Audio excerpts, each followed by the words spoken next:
أشهد أن محمد رسول الله.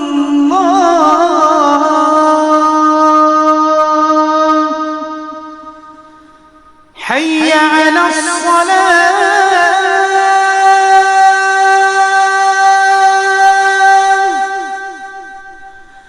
حي على الصلاة.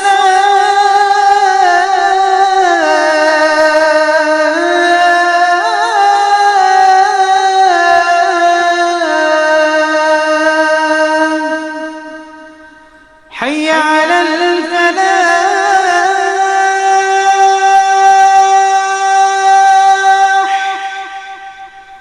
حي على الفلاح.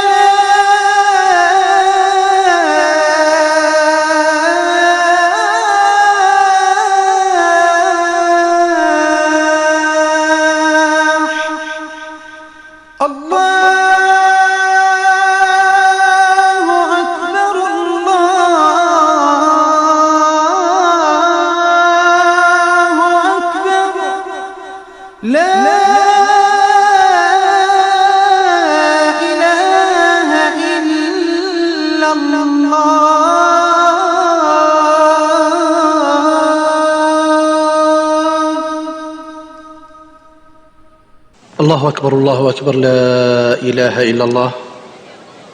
اللهم صل على محمد وعلى آل محمد كما صليت على إبراهيم وعلى آل إبراهيم، وبارك على محمد وعلى آل محمد كما باركت على إبراهيم وعلى آل إبراهيم في العالمين إنك حميد مجيد. اللهم رب هذه الدعوة التامة والصلاة القائمة آت محمدا الوسيلة والفضيلة وابعثه مقاما محمودا الذي وعدته. اللهم آتنا في الدنيا حسنة وفي الآخرة حسنة وقنا عذاب النار.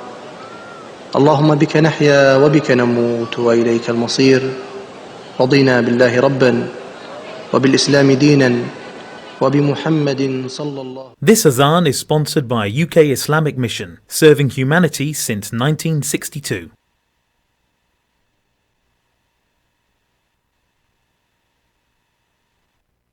Broadcasting 24 hours a day, 365 days a year. This is Salam Radio. Good evening, everybody. This is Sukhi Wahiwala, your host this evening, as always, for our evening and our weekend and our week installation of the Empower Hour show here on Salam Radio and on the internet around the world, on YouTube Live, Salam Radio, and also on Facebook Live around the world. You know the drill. It's the Inspire Tribe. Welcome again this week. If you'd like to get involved, this evening we have Suraj Sodha with us, and I'll introduce him just a little bit further in a moment. But if you'd like to get in touch, and if you're one of his followers or one of his actual team members or anything of that sort of nature, please do not feel as though you cannot come and shame him live on air. His number is on WhatsApp. Directly call us in the studio is 07745 278 978. I repeat, 07745 278 978. You should store this in your WhatsApp phones, in your directories, as being the Empower Hour number. Give us a call. So this evening, it's been a funny day. It's been mixed with snow, sleet, wind, and right now we have nothing but cold weather. We even opened up the hatch here. If you could see us on live stream, you can see us there. We opened up the hatch here for a bit of air, and it just froze us in about 3 minutes, so we decided to close it. And now we can get ourselves nice and cozy again. Okay, so this evening, boy, have I got some fun, and I think it's an awe of somebody who's so young, so vibrant, so in tune with their inner self. Somebody who's made some decisions in life and moved forward, coming back from being what we call a life-changing or a career-changing situation. He was a law student, studying, working in the City of London. By the way, born and bred in London as well, but working in the City of London. Woke up one day and decided that he couldn't work with this 15-year journey of trying to get to the top of his tree. And he wanted to basically turn around and realize that now is the time that you can do whatever you want in life. His name is Suraj Sodha.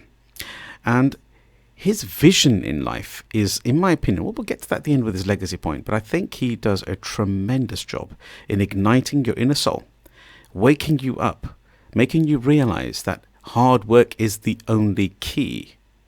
Hard work is the key to what is financial, but also emotional, relationship successes. He today runs, well, he's on, I think it's on third or even fourth company now. What a great journey. He has delivered online entrepreneurialism. He's made millions online by helping so many people. He's individuals who has been receiving checks from all over the world. He's assisted everybody in new businesses. Today, he is also the founder of the Entrepreneur Jam. And I'm not going to take much more time, because I want to introduce and have as much possible time with Suraj. Suraj, welcome. Sukhi, thank you so much for that introduction. It's my pleasure to be here. I'm so grateful to be on your Empower Hour, and I'm ready to share information. And let's jam. Oh, I love it. So the Entrepreneur Jam, if you ever want to talk about that, we'll talk about it a bit later. Just to say, the Inspired Tribe knows that the people who come onto this show are very filtered, and they're individuals who are very heart-centered, but also technically minded as well, and have created some change, have dug deep, and have realized that that they are the ones with the empowerment in their life. Is that right? So if I can just come straight to yourself, Suraj, we always start with a little bit of a touch and a little bit of banter around your previous journey. Where are you from? So, like you said in the introduction, Sukhi, I'm born and bred in London. Mm-hmm. I was actually born in East London in a place called Forest Gate. Forest Gate! Woo, woo. To everybody around there. I was. If anyone's there from Forest Gate, give us a shout out.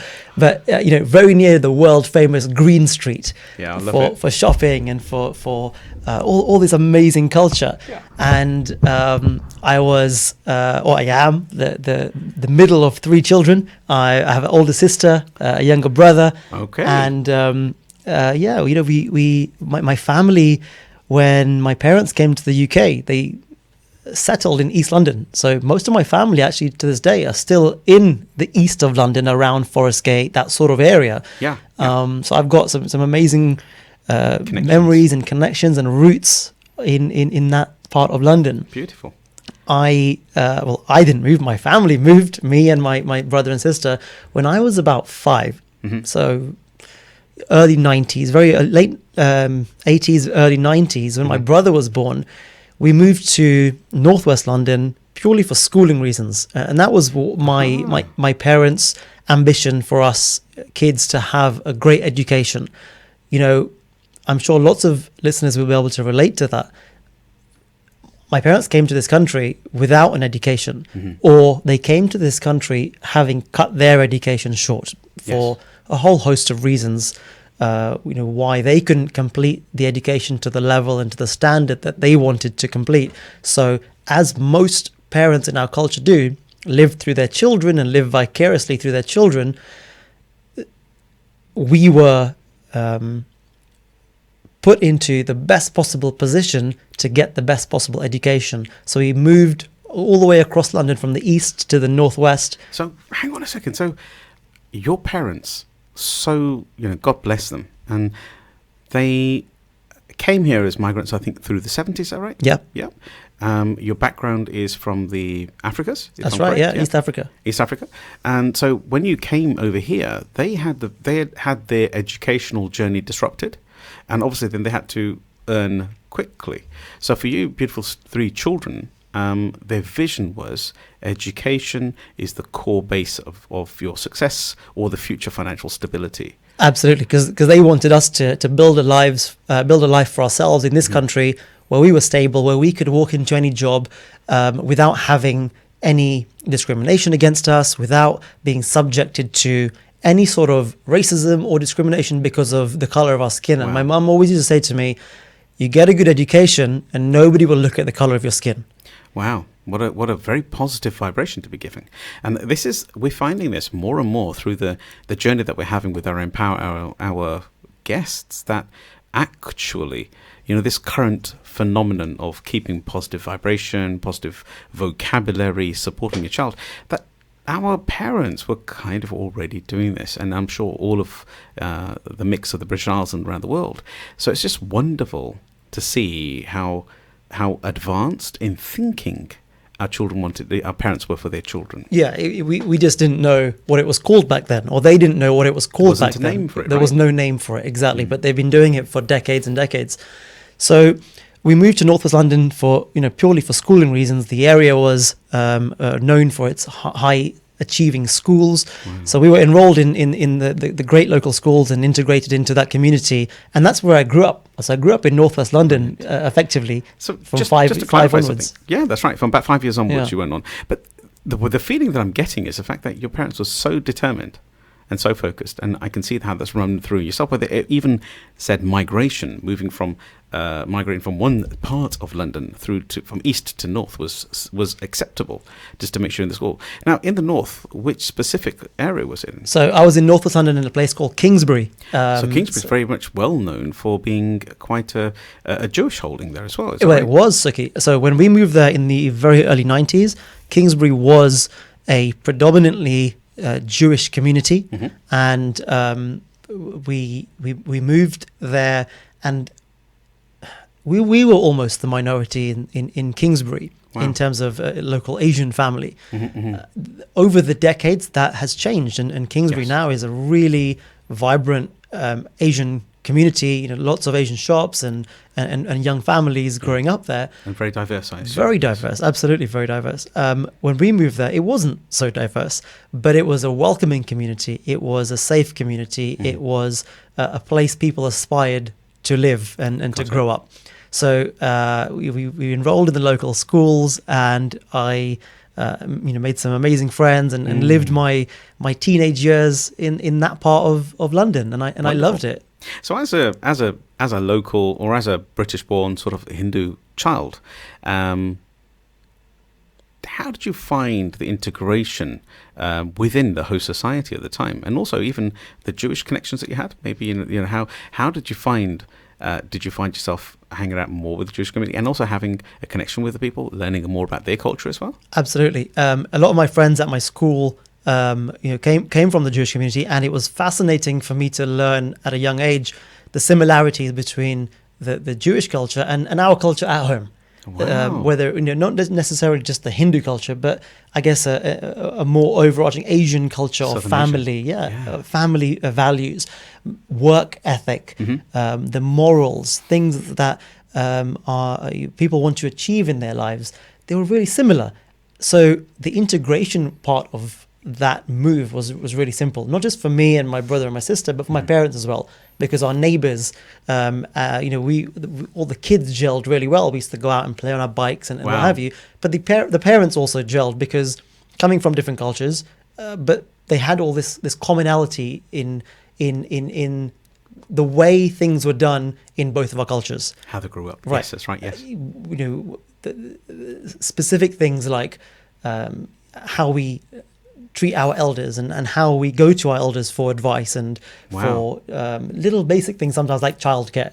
Your grandparents, and a lot of people in our culture will grow up predominantly with their grandparents as well, and it's very similar in that culture. So that was a really easy way of integrating into that area. Love it. And of course, as the years went on, the Asian population in that part of the world grew as well, and it became a really great place to grow up, I have to say. So there's something that you touched on just there, Suraj. I mean, without a doubt, the integration of the society, of the host society, but the elders. Now, in our Southern Asian, and I think basically overall, even if we go back to Victorian times here in the UK, there is a really strong relationship with the elders, because the elders actually looked after the grandchildren and gave them the knowledge and the logic of the next generation. So, did you find that similar in other cultures as well? I really did, especially at school, because often after school we would go to somebody's house to play or to watch some TV, and when you're 13, 14, you go and play some football in someone's back garden, and often their parents, like my parents, would be at work at their 9-to-5 job, earning the money, doing what they have to do to support the family, pay the bills, and the grandparents would be at home. Yes. So that would be the first people you see when you come home from school are your grandparents. They would be the ones with your meal ready, and just helping you get changed from school and get all your books out, and if you have to do some homework, you get that done, and then your grandparents are there to feed you or just to look after you basically until your parents come home. Such a wonderful, warm, sort of blanketing feeling, isn't it? Yes. And I saw that and I experienced that in across cultures. Some of my friends who weren't Asian, I went to the house, it was the same. I went to some of my friends who were Asian, it was the same. So actually there was that commonality, and as a 13-year-old child, you see that, and it gives you some familiarity and it makes you feel comfortable. Love it. Amazing. A question that usually happens, and this is something the Inspired Tribe, who listens to us every week, they know that we get kind of close and very personal with some of the stuff. So the question that comes to my mind, you're the middle child of three. Yeah. Now, there is a syndrome out there. It's called a middle child syndrome. Now, we understand that sometimes the older, the younger, and as we spoke earlier on, that the older gets kind of the attention for the discipline, the younger one gets the attention for the softness. So you're in the middle. Now, there are two ways for that middle child to go. One is kind of like, well, rebellion, I don't get looked at. Oh, actually, wow, I've got some more time. But was this actual middle child syndrome active or evident in your upbringing? So 100%, this is a real thing. Oh, wow. I'm living proof of middle child syndrome for both ways, actually, Both Sukhi. reasons. I've experienced it from the point of view of, like you said, the older child gets the elder child attention. The younger child, because they're the baby of the family, gets that level of attention. And then the middle child is, okay, go and play. Go and look after yourself a little bit to an extent, right? Yeah.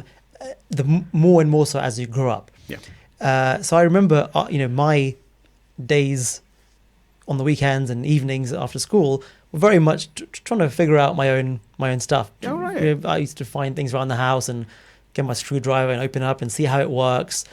Just figuring stuff out by myself, because my mum obviously was looking after my baby brother and helping my older sister with her grown-up homework and that sort of stuff.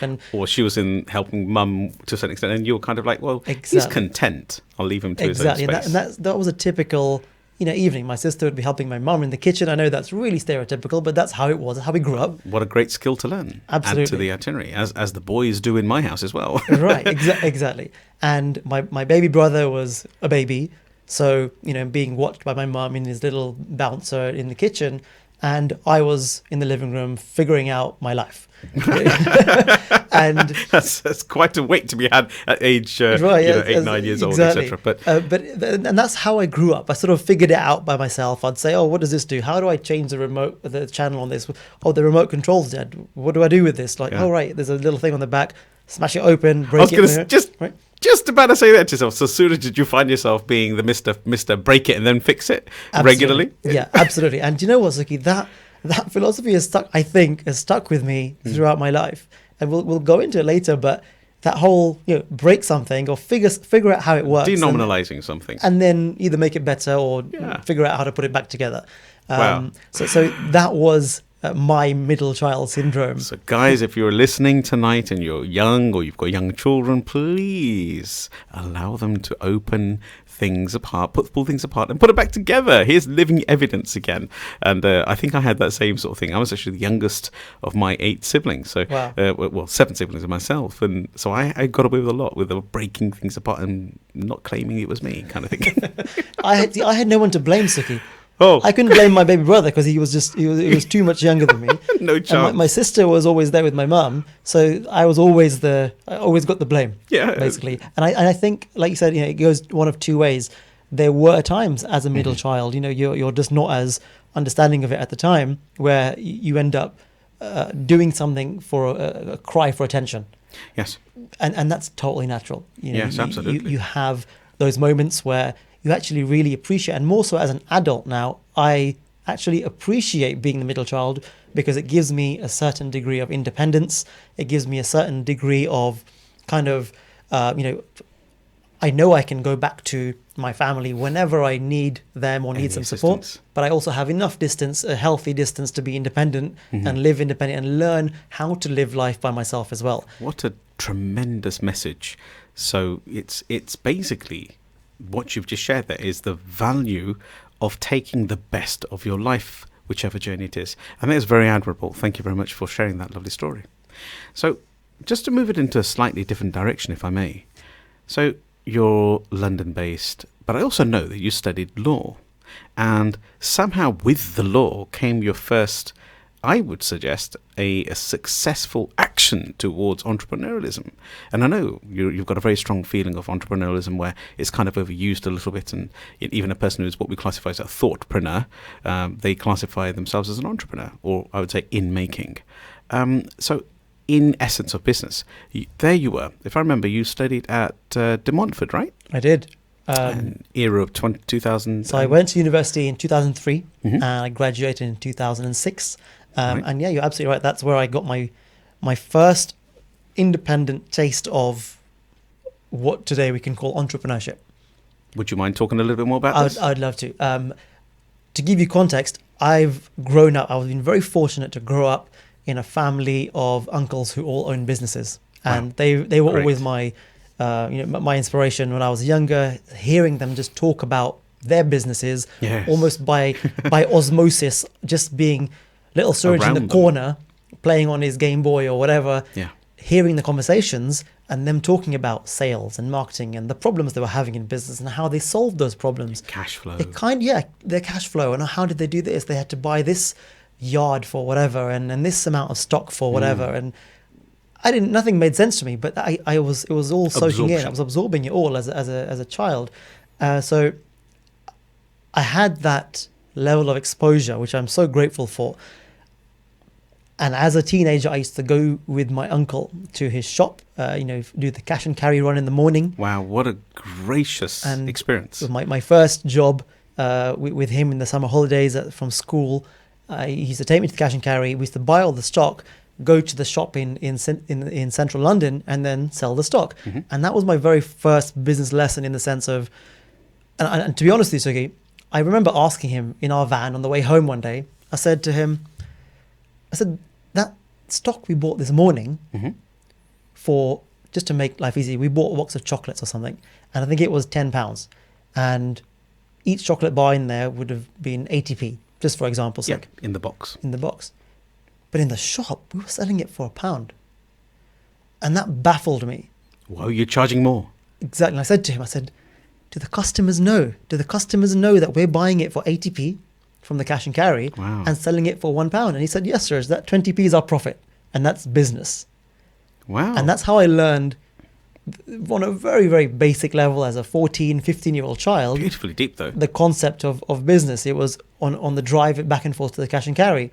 And then I said to my uncle, so what if we sell it for £1.50, then what happens? He goes, then you make more profit. And It seems so logical, but Right. not to a child at that age. exactly. And I was baffled. And honest to God, Sukhi, I thought this is illegal. And This is not right. we should tell them that this is not right. But that's how I learned about business. So when I got to university, I like you said, I studied law at university, went down that very academic route, get a good job, that influence from your parents, get a good job where you can get a good income, a good secure job you can retire on in 40, 50 years time, Yeah. have that whole lifestyle of corporate 9 to 5, climb the ladder, become, have this prestigious title. And Yes, that and be successful. Right, and that was the definition of success. Whether you are a lawyer or a doctor or a dentist or an accountant, some of the more typical careers, and so my chosen path was law. I went along, and I didn't hate it. I didn't love it. I was okay at it. I was good at it. I loved university life. I never have any regrets about going to university. Yeah. I always encourage people to say, go live your life. That's where you learn about yourself. You learn Yeah. about other people, and And a lovely shout out to the De Montfort crew, right? yeah, if there's anyone from De Montfort from 2003, 2006 listening, Please jump in, Get yeah. in touch. Yeah. And I loved my life at uni. Leicester was a great place to live as a student and to grow up and meet people. And I remember in my second year, Sukhi, they opened this massive new students' union. They'd invested hundreds of millions of pounds into the students' union on campus. It was amazing, all very nice and new. Right. And me, with my sort of entrepreneurial thinking always going on in my head, I noticed some empty units, and I thought, you know what would be really good here? Like a good Subway. A Subway. So Ideal 2006, student meal. So 2006, Subway was still on its early journey, wasn't it? Yeah, it was 2004, 2005. When Yes, it was still on an early journey. Absolutely. So this is very forward-thinking, Suraj. Well, I remember from London, when I used to come home from London, I always used to go to my local Subway because there wasn't one on campus. And I remember every time I used to come back home for the weekends, I used to always make a point of going to the local Subway because I just loved Subway. You love the food, It was a good, affordable meal for a student. Yeah, in those days, what, around £2 or something couple of pounds, like that? yeah. You get a whole meal deal, you get a drink, you get a packet of crisps. You were winning. And I remember thinking, and I remember saying to my mum on one of my weekends home, I said, do you know what? It would be amazing if there was a Subway on campus. And at the time, I was like, imagine how much money you'd make. So my motivations for my early days of business and entrepreneurship were very much, this can improve our lives financially because... Well, rightly so. And that's what business can do for you. Yeah, that's right. So I was very inspired by that, and seeing my uncles do financially very well from their businesses, I was inspired by that. And that's what I thought business meant, you get wealthy. And so I went back to uni. My mum, with her full encouragement, she goes, yep, Suraj, that's fine. Go to it. Rather than say, no, concentrate on your studies, which of course I was doing as well. But she goes, no, if you've got a passion for this, pursue it. See what happens. Really? Put era? Put the feelers out there. My mum has always been very supportive. Yeah. And she said, go away and do your research. And if anything comes of it, see what happens. Yeah, well, God bless you, Aunt Digi, for the stimulation. But we've got him here on live on air because of you. And so I went away back to university and I did all the research, applied for a Subway franchise. They said, yep, this is a great idea on student campus. Let me just get this clear. Yep. You're a university student. Yes. You're studying law. Yeah. How far away can you get up in business and logic? But you've also made an application to a franchise company. Yes. Wow. So I applied for the franchise from the US parent company of Subway, and they loved it. They said, student campus, that's us. Ka-ching. They loved it. They said, sure, raise the finance and it's yours. You have to come to America, get the training done. You'd probably have to drop out of university. But by then, they said yes. And I was like, wow, that's amazing. This is what I want to do. My life's purpose is to open a Subway store. So you didn't get daunted by that. You actually became inspired by it, right? Absolutely. It was almost like, this is what has woken me up. This concept of being my own boss, having my own business. And again, inspired from my childhood from my uncles. They were all their own bosses. And I was like, yes, finally, I get to do the same thing. And it didn't matter. Suraj, can you believe the time's just gone? Wow. Time flies when you're talking and having fun. Absolutely. This is honestly, it's been tremendous. And I want to touch on something. If anyone's listening here, please do get in touch. Communicate with us if you'd like to. Just after the break, we're going to come back at exactly 7:30. So we're still got about another 30 seconds or so. But I would like us to remember there was a particular pivotal point around 14 years old, which was very instrumental to the way you thought at that time. So as an individual, you've taken on the opportunity of thinking about actually wholeheartedly grabbing a franchise to own. I'm not sure if the actual followers, our actual audience is actually understanding where I'm coming from. This is a sincere treat to have Suraj Sodha on our program this evening. Please do not go anywhere. There's 4 minutes of advertising. Come straight back to the Empower Hour with Suraj Sodha and myself, Sukhi Wahiwala. See you soon. Stay tuned to Salam Radio after this short ad break.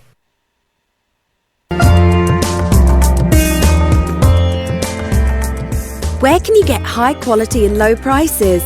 Amar Food Store and Halal Meat in Lincoln Road, Triangle is the place to go. Pay us a visit and take advantage of our special offers and great range of products on groceries, vegetables, fruits and halal meat.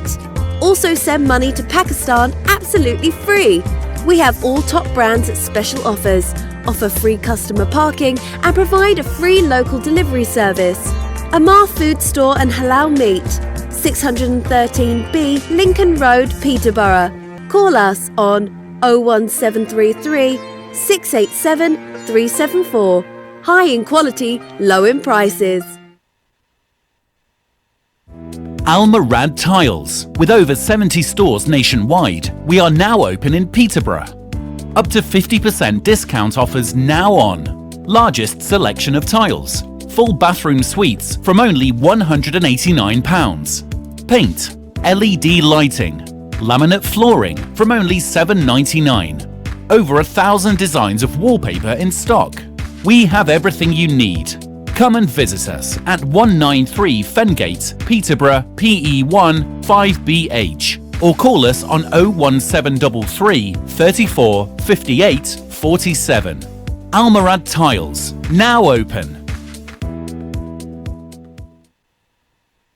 Had a car accident or an accident at work? Accident specialists are experts in no-win, no-fee accident claims. Leave the hassle to us. Our multilingual settlement experts will manage the entire claims process on your behalf, with nothing to pay up front. We provide services such as credit hire, taxi vehicles, recovery, storage and much more. For full details on our range of services and a free consultation, call us on 01733 555 774 or visit our office at 249 Lincoln Road opposite the NatWest Bank. Accident Specialists. Start your successful claim today.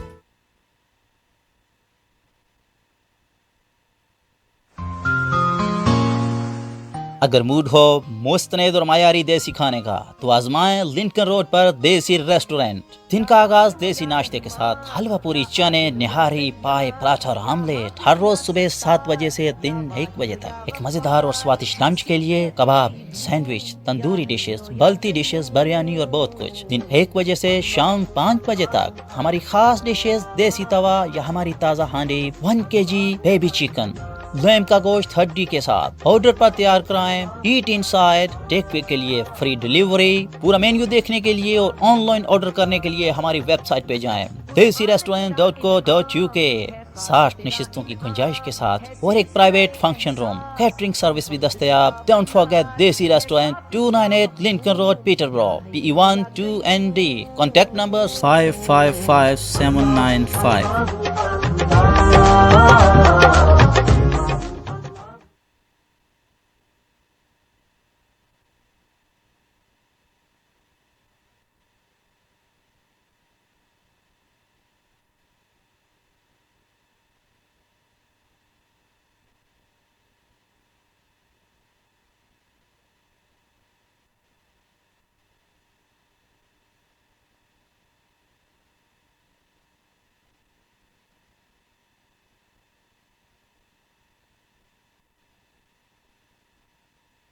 Peterborough's community radio station, Salam Radio, 106.2 FM. Good evening, everybody. Back to part 2 of the Empower Hour. Close in a journey with Suraj Sodha, unbelievable entrepreneur who's actually inspiring thousands today. If you've caught his first half, you will see and understand how he's taken a journey into we could say law as a student, but then also thinking of an entrepreneurial journey at exactly the same time. It's truly unbelievable. I'm just going to introduce him back in. Suraj, welcome. Thank you, Sukhi. So, if I could just clarify. So okay. I'm thinking about something in my brain. So what I've got basically is you've ended up in university. You're stimulating a franchise and you've had no inhibition towards this process either. The question I've got in my head is something that gives an individual that sort of confidence in taking that action towards business. You've had the stimulus from your drives and journeys with your uncles, and Uncle One specifically, of realizing that there's a difference in profitability. But we usually have a deep-rooted stimulus, don't we? So was there anything in your life that you think could stimulate the fact that you wanted a different kind of upbringing, a different kind of a life? Do you know what, Sukhi? There was a very pivotal moment. I must have been 13, 14 or 15, something in that age bracket, where I think, looking back now, was the moment I decided my rest of my life. Yes. That's when I decided what I wanted to be, what I stood for. And at the time, I didn't know that. So I'm not saying I was some genius 13-year-old child. Mm-hmm. It's only now, very humble. As the great Steve Jobs says, you can only connect the dots looking backwards. Not looking forwards. So looking backwards now, 15, 16, 17 years, I remember the moment because I was at school and we were coming up to summer holidays and my dad said to me, Suraj, this year we're going to go to Disneyland. As you do. That's a nice place to be. Yeah, the you see it on TV, you see it in the movies. Every child wants to go to Disneyland and do the American dream holiday. Yeah. And that was sold to me, and I was that kid. I was badgering my parents every year. Can we go to America? Can we go to America? I want to go to Disneyland. And this year, my dad said, "Yeah, 100%. This year we're going to go. We're going to do it." Our family, all the kids are old enough now. We've got this, everything. So I went to school so proud. I was like telling all my friends, I'm going to Disneyland this year. I'm going to Disneyland this year. I'm telling my teachers, my dad's taking me to Disneyland this year. It's the excitement. Right. And I'm almost like so proud of myself as well, right? And that my family, we're going to Disneyland, and I'm going to come back with all these amazing stories, and I'm going to be that kid that got to go to Disneyland. Summertime comes, and cut a long story short, we didn't go to Disneyland. Wow. And, the 13, 14-year-old child, you're kind of heartbroken. That's what you get heartbroken over when you're 13 years old. And I remember the reasons we didn't end up going. One of the main reasons was my parents couldn't get the time off work. Mm-hmm. And again, 13-year-old me, what does that mean? Couldn't get the time off work. What does that mean? Wow. And I remember my mum saying, my boss said I couldn't go. My dad saying, my boss said I couldn't go. They need me here for this period. So it wasn't about the money. It wasn't that, and then maybe there was an element of that, but that wasn't the key lesson for me back then was, we can't afford this. It wasn't. It was somebody else told them that they couldn't go on holiday with their kids. Wow. And I remember thinking to myself, you can almost imagine 13-year-old scrawny little kid scratching his head. Who told you can't go on holiday with your family and spend time with your children? I remember thinking, that's wrong. How can they do that? Who are these people? I've never met them. They've never been to our house.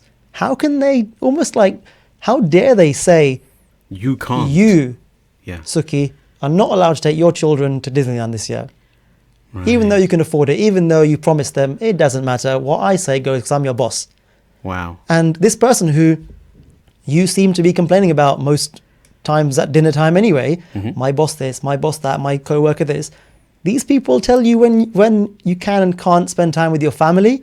I'm sorry, that should be illegal. That as a 13-year-old child, that's my thought. Yeah. So I remember saying, there's like a clear polarization 100%. of a parent, not necessarily at that time, and not suggesting this by any means, that they didn't particularly get on with their boss or anything specifically, or they were just letting off steam in the evenings. You saw that, and then you also realized the fact that person still got a hold over the parent, right, that you can't go. Right. Wow. So I remember saying to my mum, okay, when I grow up, I'm just not going to have a job.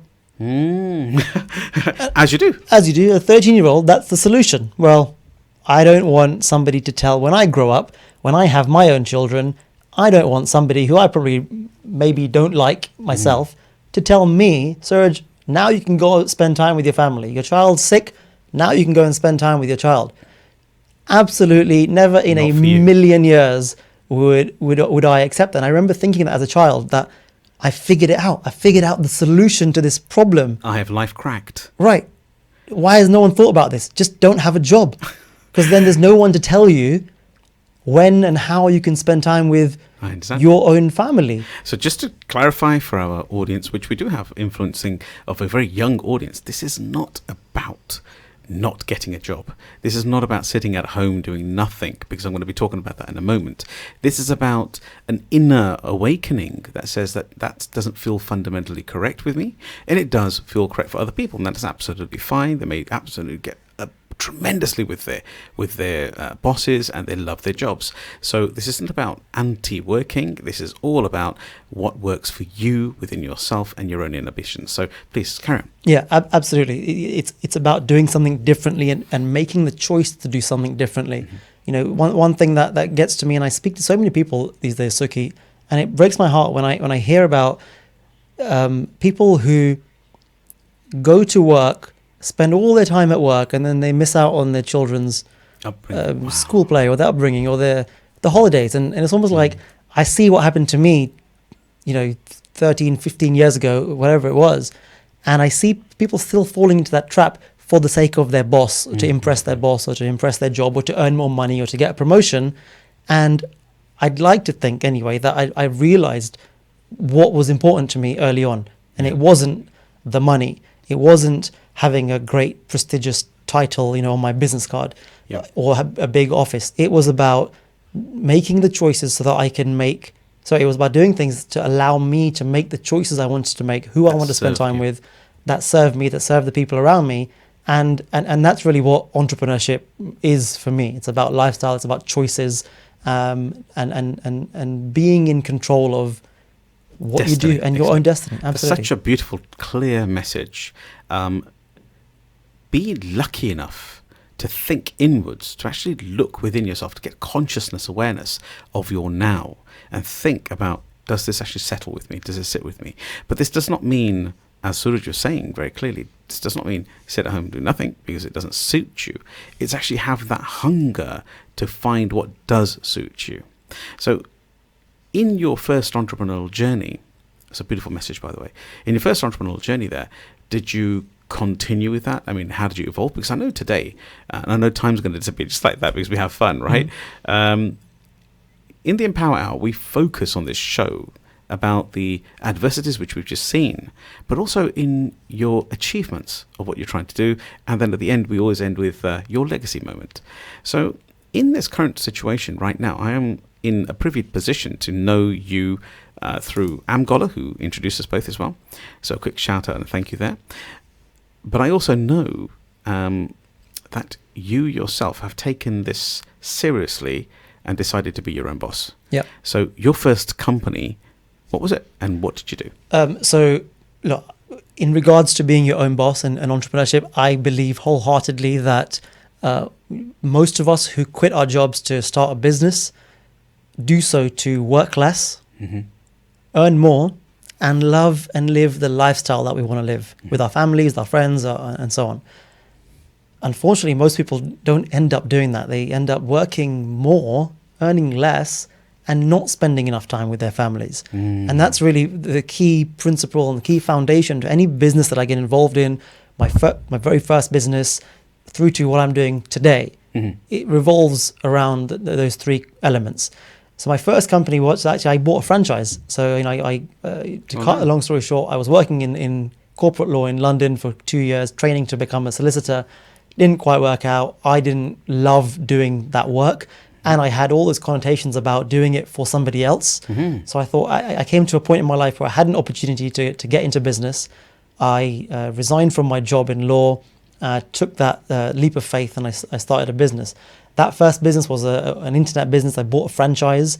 I used to go to local businesses and say, hey, do you want to advertise on my website for this much money per month? And so it was a very basic little business. But what a brilliant time to launch what we classify as a directory system, because that's really what worked in those days. Yeah, and that was... drove traffic. When was that? 2008, 2009 maybe? So prime period. Yeah. When we started to get faster internet. And Exactly. actually the consumer was online more. Exactly. And directories were a new thing. Everyone wanted their website up on Google and that sort of stuff. And this thing was in the game. Exactly. The iPhone had created the platform communication with jobs again. Exactly. Yeah, lovely. So smartphones, were just making it big as well. And that was my first business, and I learned so much from there. All the lessons I learned from my job, I cherry-picked all the good bits from working in a corporate job, 9 to 5, took the bits that served me and that really I valued, like good structure, good systems, good discipline, about, if you're working from home. I was 20-something, Sukhi, 22, 23. I didn't have an office. I didn't have staff. I didn't have premises. I was sometimes working in my pajamas from home. Wow. But I still had the discipline and the structure and the systems in place to treat it like work. I didn't just treat it like a hobby. And what I learned going forward was actually the more you can take from a typical 9 to 5 job and apply it to your business, the more your own little business will run like a real business, and you'll earn from it like a real business as well. Such a brilliant point. The sheer fact of most people get into business for the freedoms, which actually in my opinion, they put them into jail, in essence, because those freedoms don't actually function for them. They're constantly distracted by this. And the fact that you just said, such a beautiful message for everybody listening tonight, is take the frameworks that work from your job, from your work environment, if that's what you want to do, by the way. If you want to work for yourself, never, ever, ever work from home without that disciplined structure of what time I start. You said lunch times, etc. This is just beautiful. What a lovely message, because you and I have both been helping thousands on the planet, and we've noticed that a lot of failures are not necessarily due to the will of wanting to make it work, the idea, or the money, but actually because of self-discipline. Yep. And the sheer fact of waking up at 1 o'clock in the afternoon, I call it evening nowadays, but 1 o'clock in the afternoon, and still expecting there to be a whole day there when most people are finishing the day, etc. Exactly. Brilliant message. And that applies not just in business, okay, that applies in your personal life, that applies with your physical health as well.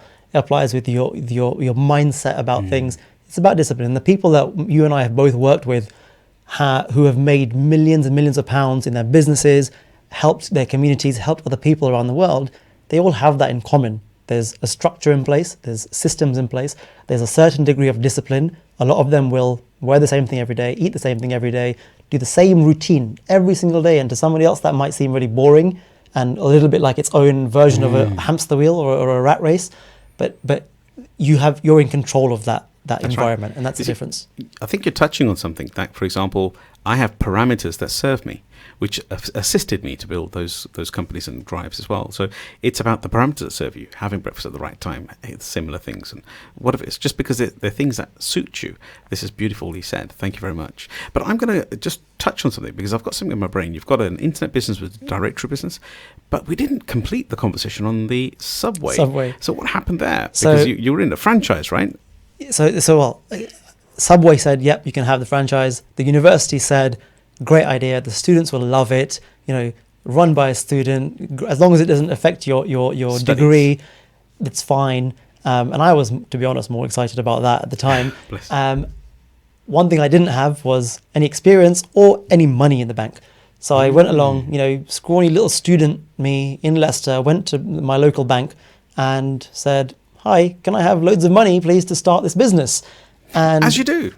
And I had, a loose business plan. I said, look, Subway have said that you can have a franchise if you have this much money for the franchise fee, this much money for the shop, this much money for your operating costs and so forth, so on and so forth.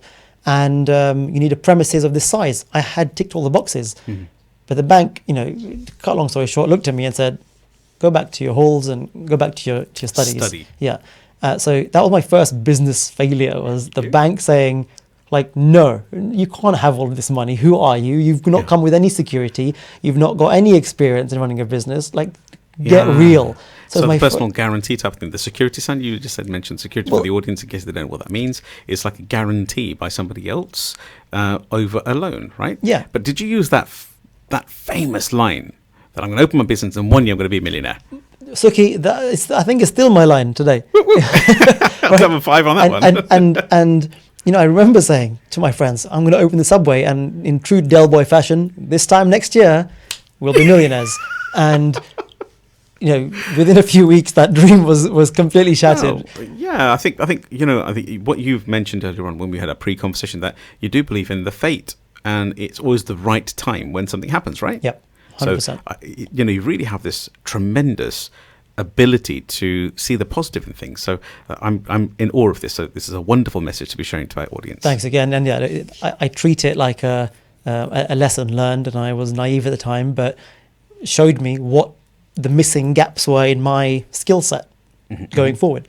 I bought this franchise. I grew that for a few years. That business evolved into a website maintenance, a website development business, which I eventually went on to build to a multi 6-figure business. We made a lot of money serving and helping hundreds and hundreds and hundreds of businesses and clients all over the UK. I love it. Absolutely amazing business to run. We gave value, and I eventually came to sell that business. I still run it today. And that business model that I learned from the franchise I'd bought was about building a monthly recurring subscription business. Yeah. So that's almost the key personality of my businesses at the moment. My graphic, I run a graphic design business, a WordPress website business. All of that is built around the business model of a monthly subscription, which is actually something we miss so much as entrepreneurs, as early days entrepreneurs. We miss our salary from our jobs. And what is a salary? It's essentially a monthly subscription to you, where your company have subscribed to you. They give you money every month for you to, in return, give them X amount of hours every month. So in essence, they're subscribing to you. To you. Yeah. Right. That's such a great way of seeing it. And our salary is essentially a subscription. So I do believe that subscription is our modern hidden benefit, isn't it? Absolutely. So everybody subscribes to, TV channels or Netflix, etc., exactly. and Apple TV and Apple. And that's the key, right? So it's become the norm, but that's the bit that we miss the most when we quit our jobs. And on Monday morning, when there's no salary coming in anymore, the first thing we miss is the regular subscription salary.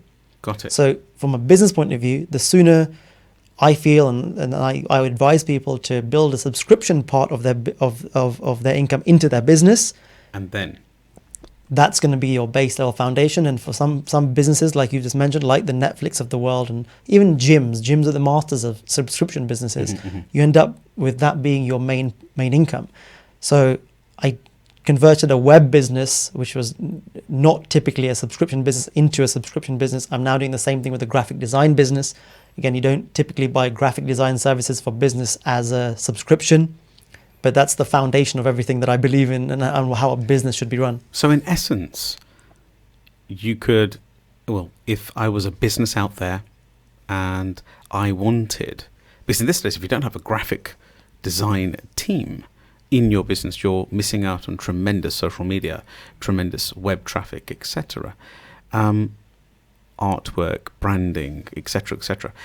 So if I didn't have that team, I could, in essence, call upon your organization, and you would act as a satellite plugin for both my graphics design and also web design, because web design gets quite stale, doesn't it, as well? And most people spend the money on the website blindly. Yep.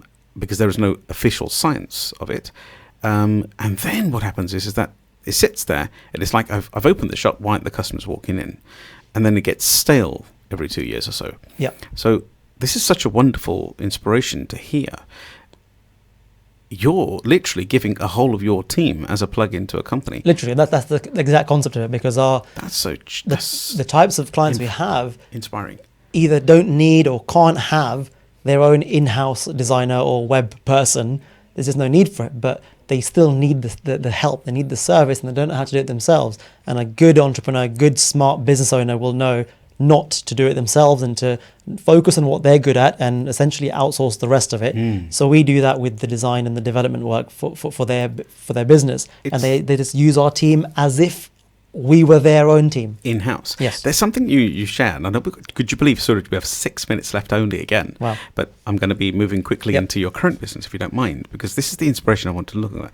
But there's something that we both share quite regularly, and it's an old adage or a proverb, which is, I don't know, or I know what I know. Yeah. Please carry on. So you know what you know. You know what you don't know. But you don't know what you don't know. Yeah, and a very good friend of mine, Ninder Johal, which I've had on here as well, Ninder Singh Johal DL. He uses this quite regularly as well, and it's what you share regularly on stage. You know what you know. Yep. You know what you don't know, but you don't know what you don't know. And that, Sukhi, is where the magic happens.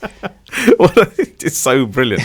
I mean, it's the most what we call ego-crushing comment that you could ever think of, and it's just wonderful.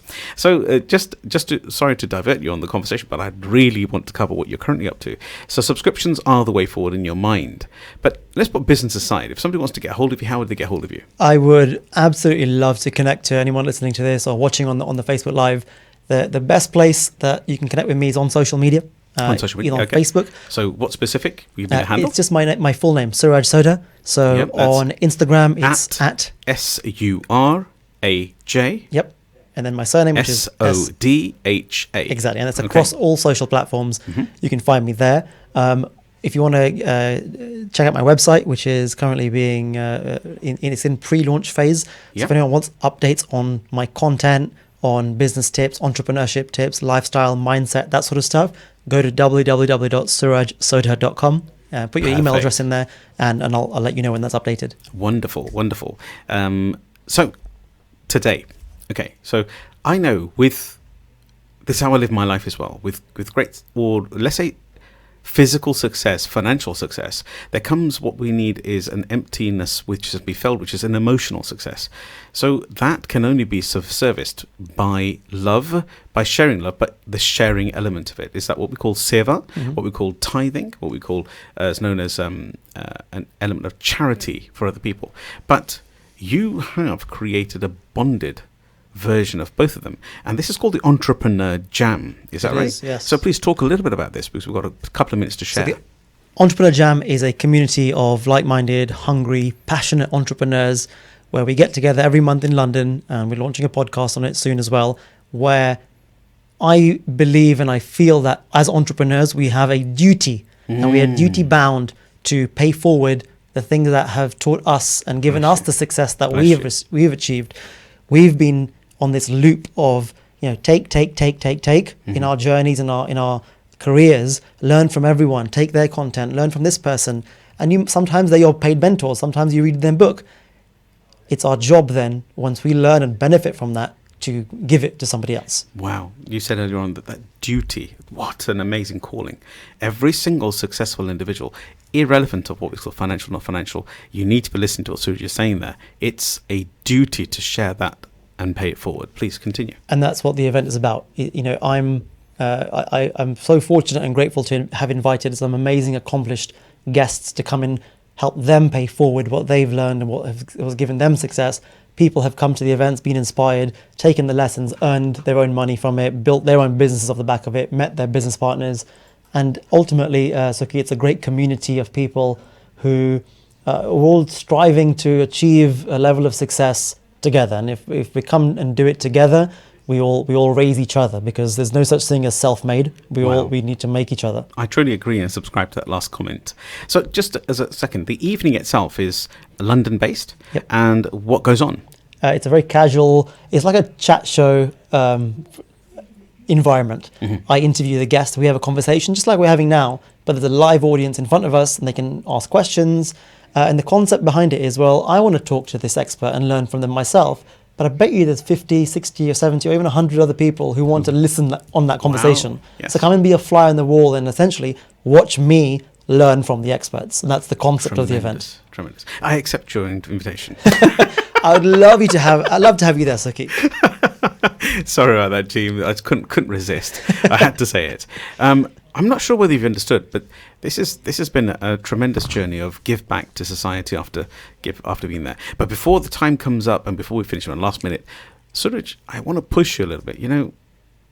Everybody has what we classify as a legacy moment. What is yours? What do you want to be remembered by?